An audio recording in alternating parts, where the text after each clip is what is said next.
ಕೊಟ್ಟಿದ್ದೀನಿ. ಇಲ್ಲ ಸರ್, ಈ ಥರ ಹೆಂಗಂದ್ರೆ ಹಂಗೆಲ್ಲ ಓಡಿಸ್ಬೋದು ಅಂತ ಓಡಿಸ್ತಾ ಇದ್ದೀರಲ್ಲ ಸರ್. ನಾನು ಏನಾದರೂ ಕಮೆಂಟ್ಸ್ ಮಾಡಿದರೆ ಅದು ಒಂಥರ ಹೋಗ್ತಾ ಇದೆ, ಅದಕ್ಕೆ ಅಯ್ಯಪ್ಪ, ಇದೆಲ್ಲ ಮಾಡಿದ್ರೇನು ನಮ್ಮ ಹೆಸರು ನಮ್ಮ ಮೇಲೇನೂ ಇದಾಗುತ್ತಲ್ಲ ಸರ್. ಹಾಂ,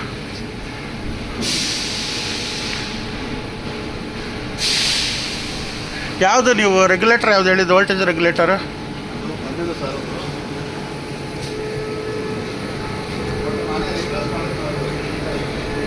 ನಾವು ಚೇಂಜ್ ಮಾಡಿ ಬರೋಣ ಅಂತ ನಾನೇ ಚೇಂಜ್ ಮಾಡಿದ್ದೆ.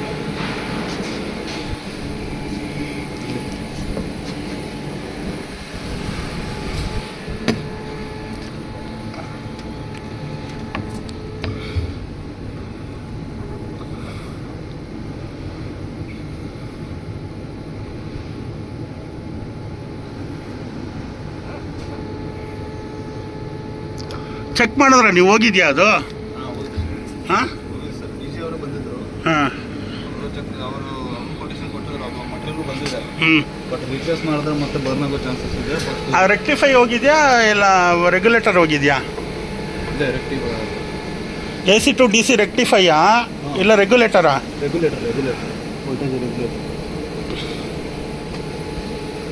ಅಂದರೆ ಬ್ಯಾಟ್ರಿ ಚಾರ್ಜಿಂಗ್ ಹೋಗೋ ಕರೆಂಟಲ್ಲಿರೋ ರೆಗ್ಯುಲೇಟರ್. ಅಂದರೆ ಬ್ಯಾಟ್ರಿ ಚಾರ್ಜಿಂಗ್ ಹೋಗೋ ಕರೆಂಟಲ್ಲಿರೋ ರೆಗ್ಯುಲೇಟರ್, ಬ್ಯಾಟ್ರಿಗೆ ಹೋಗೋ ರೆಗ್ಯುಲೇಟರ್ ತಾನೇ ಅದು?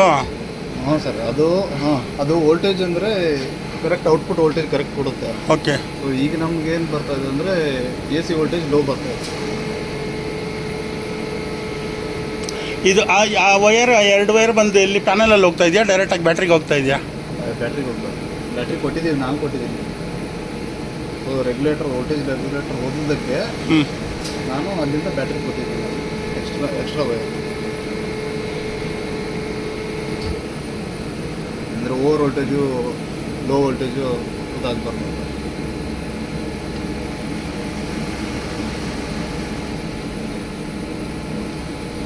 ಸೊ ಅವರು ಈ ಸರ್ವಿಸ್ ಬಂದವರು ಅವ್ರು ಹೇಳಿದ್ರು, ಫಸ್ಟ್ ಚೇಂಜ್ ಮಾಡ್ಕೊಳ್ಳಿ, ಆಮೇಲೆ ನಾವು ಇದನ್ನ ಹಾಕ್ಕೊಡ್ತೀವಿ. ಇದು ಹಾಕಿದರೆ ಇದು ಬರ್ನ್ ಆಗೋ ಚಾನ್ಸಸ್ ಇದೆ ಅಂತ ಅಂದರು. ಅದಕ್ಕೆ ನಾವು ಹಾಕಿಲ್ಲ, ಚೇಂಜ್ ಮಾಡಿ.